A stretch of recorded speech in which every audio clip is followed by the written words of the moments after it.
We Told You So, episode 18. This one is mostly about the fuck around and find out part for a lot of people. I've spoken on here several times about how Donald Trump's economic policies are actually going to hurt his supporters the most. Because most of them are middle to lower income, not very highly educated. I mean, it's not really a surprise that in every yard where you see 5 Trump signs, you also see a broken down truck on the front lawn.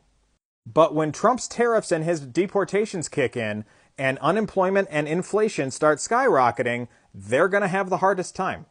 And the sad thing is that a lot of them are finally noticing this, because it's been going viral for a few days now that Trump supporters all over social media are regretting voting for him. This article alone shows several different examples of online posts of people talking about how they didn't know Donald Trump's economic policies, or they didn't know what tariffs were or what they were going to affect. This one article gives a lot of examples. But people who voted for Trump are now suddenly regretting it. And their posts are going viral because they're finally in the find out phase. After spending God knows how many years fucking around. This is a CNN article, so I know a lot of MAGA people won't like it anyway, but who cares? It's got some really good information in it. One of the things they succinctly point out is that one of the ways Donald Trump got elected was because one of the key issues for voters was how pissed off they were about the inflation that happened during the first 2 years of Biden's presidency. Again, the inflation that started right after he got in office, but had been climbing from the previous 2 years of COVID. That skyrocketing inflation that happened 2 months after Joe Biden took office had nothing to do with his policies. It had to do specifically with COVID globally, and Donald Trump continuing to do nothing about it here, making it worse.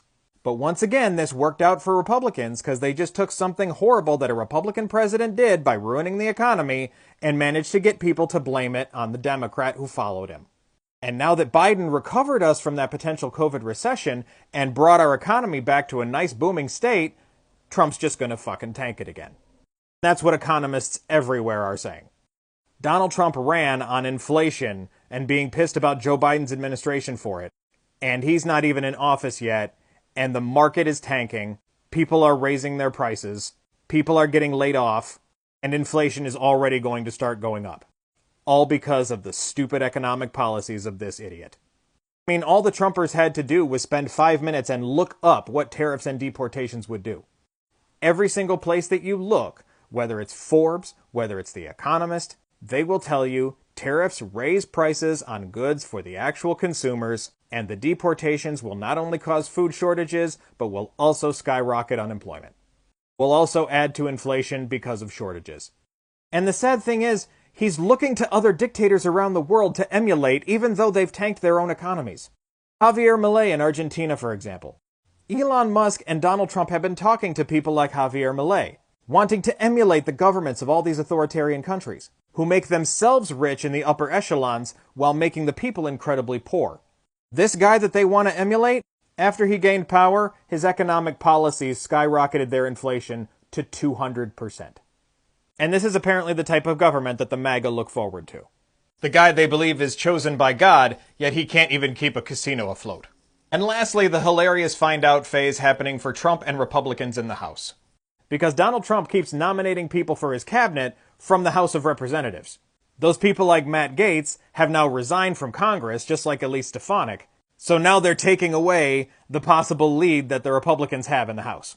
So Donald Trump is not only picking completely inept and incompetent people to run his cabinet, but in doing so he's also screwing over the Republicans in the House. Because once again, Donald Trump is not smarter than a 5th grader.